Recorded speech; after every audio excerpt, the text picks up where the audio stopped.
Welcome to Forbidden Files. In 1974, a ship the size of a battleship sailed to a precise location in the middle of the Pacific Ocean, 1,560 miles northwest of Hawaii, and began lowering a giant mechanical claw toward the ocean floor.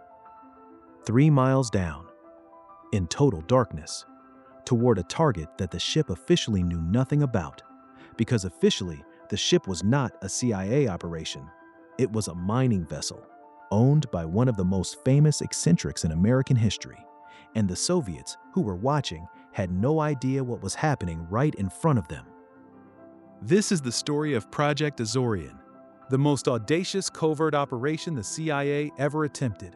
A plan so outrageous that when it was first proposed, senior intelligence officials thought the person suggesting it had lost his mind.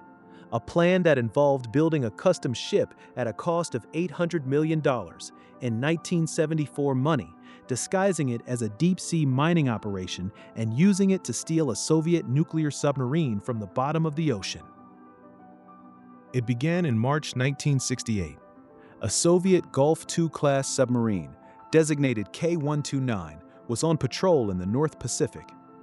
The Gulf II was a diesel-electric submarine carrying 3 nuclear-armed ballistic missiles. On or around March 8, 1968, at approximately midnight local time, something went catastrophically wrong. 2 acoustic shock waves rippled through the ocean depths.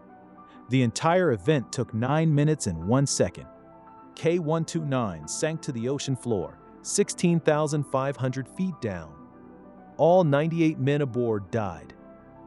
The Soviet Navy launched one of the largest search operations in its history. Dozens of ships, weeks of searching. They found nothing. After 2 months, the Soviet Union abandoned the search. K-129 and its 98 crew members were simply gone. But the United States Navy had heard the explosion. America's underwater sound surveillance system, SOSUS, a network of hydrophones on the ocean floor designed to track Soviet submarines, had picked up the acoustic signature of K-129's destruction. The Navy used the data to triangulate the submarine's position with extraordinary precision.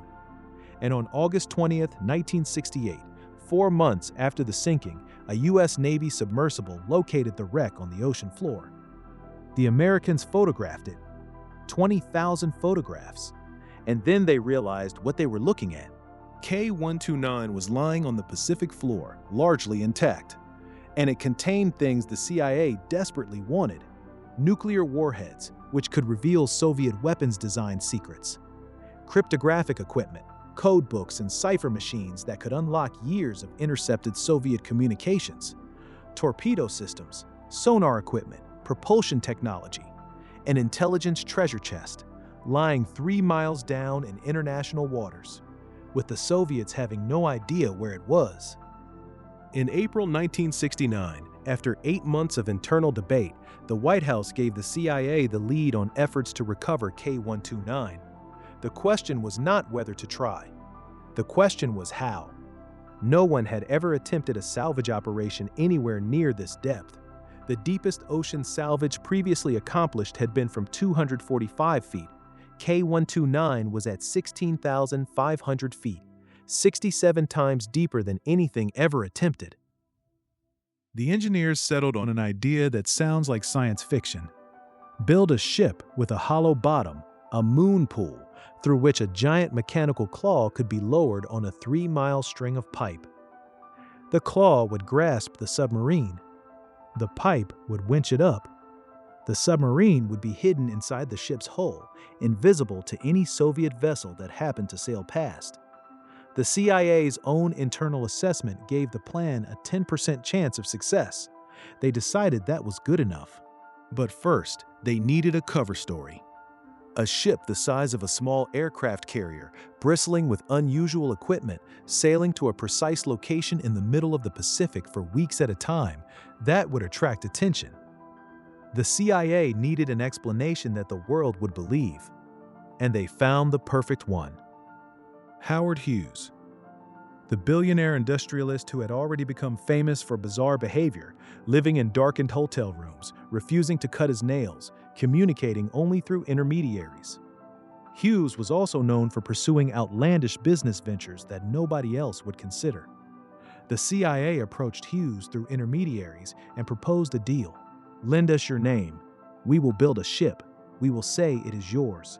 We will say you are mining manganese nodules from the ocean floor, and nobody will question it because Howard Hughes does crazy things." The deal was officially signed. The cover story was brilliant for one reason. Manganese nodule mining was a real concept. Potato-shaped lumps of manganese, copper, nickel, and cobalt genuinely did exist on the Pacific floor in large quantities. In the early 1970s, several companies were genuinely exploring whether they could be commercially extracted. The idea was speculative, but not absurd. And Howard Hughes doing something speculative and expensive was not surprising to anyone. In November 1971, construction began at Sun Shipbuilding in Chester, Pennsylvania. The workers building the ship knew they were building something unusual. Most did not know what it was actually for. The ship that emerged was extraordinary. 619 feet long, nearly 2 football fields. A massive derrick tower rising from the center of the deck. And at the bottom of the hull, a moon pool, 200 feet long and 74 feet wide. A giant opening through which the claw would descend. A giant opening through which the claw would descend. The completed ship was officially called the Hughes Glomar Explorer. The cover story was fully operational. Press releases were issued describing the revolutionary deep-sea mining technology. Howard Hughes, who communicated with almost nobody, officially endorsed the project through his Summa Corporation. The maritime world accepted the story. Business journalists wrote about the future of deep-sea mining. The Soviets watched the ship being built and concluded it was what it appeared to be. Hidden inside a massive barge called the HMB-1, towed alongside the Glomar Explorer and itself disguised as a covered dry dock, was the capture vehicle. An enormous mechanical claw, 130 feet long, weighing hundreds of tons, designed to grip a submarine the size of a city block, designed to hold that grip while being winched up 3 miles of pipe through ocean currents in the dark. No one had ever built anything like it. No one had ever needed to. In July 1974, the Hughes Glomar Explorer sailed from Long Beach, California toward its target coordinates in the Pacific. The crew knew they were on a CIA operation. They did not all know exactly what they were recovering. Some believed the cover story about mining. Soviet intelligence vessels trailed the ship for part of the journey, watching, photographing, reporting back to Moscow. They saw a mining ship on its way to work. On August 1, 1974, recovery operations began. The capture vehicle began its 3-mile descent toward the ocean floor. The process was agonizingly slow. Each section of pipe had to be carefully connected as the claw descended. Any mistake, any vibration, any miscalculation could send the claw swinging into the wreck and destroying what they had come to retrieve. Each section of pipe had to be carefully connected as the claw descent. At 16,500 feet, in total darkness, the capture vehicle maneuvered over the wreck of K-129. Guided by sonar, controlled by engineers 3 miles above on the surface, the claw descended onto the submarine. The grippers engaged, and the winches began to pull. For 8 days, the crew winched the submarine upward, one section of pipe at a time, slowly, millimeter by millimeter. 3 miles of pipe, each section carefully disassembled and stacked as the sub rose beneath the ship. According to the CIA's own declassified history, no country in the world had ever succeeded in raising an object of this size and weight from such a depth. They were doing the impossible, in secret, while Soviet spy ships watched from the horizon. And then, approximately midway through the ascent, the claw broke. 2 of the 3 grab arms on the capture vehicle failed under the weight. The middle and aft sections of K-129, containing the nuclear missiles, broke free. They fell back to the ocean floor, 3 miles down, gone. What the CIA did recover was the forward section of K-129, approximately 1/3 of the submarine. It was secured inside the moon pool on August 8, 1974. The ship sailed for Hawaii, and the CIA began the careful, classified process of examining what they had. Inside the recovered section, the CIA found the bodies of 6 Soviet sailors, men who had died when K-129 sank 6 years earlier. The CIA gave them a burial at sea, a dignified ceremony filmed by the ship's crew. The Soviet Union was not informed. Not until 1992, nearly 20 years later, did the United States provide the film of the burial to the Russian government, along with K-129's recovered ship bell. A small act of respect delivered 2 decades late. What the CIA actually learned from the recovered section remains largely classified to this day. The CIA's own internal history, partially declassified in 2010, was so heavily redacted that it is almost impossible to assess how valuable the intelligence was. What is known, some cryptographic material was recovered, some weapons-related information. Whether it was worth $800 million and 6 years of effort, the CIA has never said. The cover was blown the following year. In 1975, journalist Seymour Hersh, who had previously exposed the My Lai massacre in Vietnam, published a story in the Los Angeles Times revealing that the Glomar Explorer had been a CIA operation. The manganese mining story collapsed. The world learned what the ship had actually been doing. The manganese filled best information. The CIA's response to press inquiries about the project produced one of the most famous phrases in the history of intelligence and in the history of freedom of information law.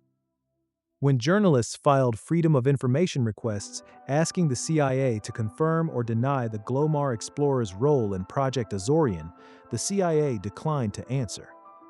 They said they could neither confirm nor deny the existence of the operation. The phrase became so associated with this specific case that it entered legal language as the Glomar response, still used by intelligence agencies today when asked about classified programs. The Hughes Glomar Explorer itself had a long afterlife. After the CIA no longer needed it, the ship was used for legitimate deep-sea oil drilling operations for decades. It was finally scrapped in 2015. Its moon pool, the hidden compartment where a Soviet nuclear submarine was once secretly hidden, filled with seawater as the ship was dismantled. And K-129 is still down there. The middle and aft sections, the ones that fell when the claw broke, remain on the Pacific floor, 16,500 feet below the surface, 1,560 miles northwest of Hawaii. With whatever remains of the nuclear missiles that Russia has never officially acknowledged were lost. In international waters, in the dark, exactly where they have been since March 1968. The CIA built a ship the size of a battleship, disguised it as a mining vessel owned by the world's most eccentric billionaire, sailed it to the middle of the Pacific Ocean, lowered a giant claw 3 miles to the ocean floor, and pulled up a piece of a Soviet nuclear submarine, while Soviet spy ships watched from the horizon and saw absolutely nothing suspicious. For 6 years, in plain sight. If that is not the most audacious operation in the history of intelligence, we would love to hear what you think is. Drop it in the comments. And if you want more stories that sound like fiction but are completely real, subscribe. The next file is already open.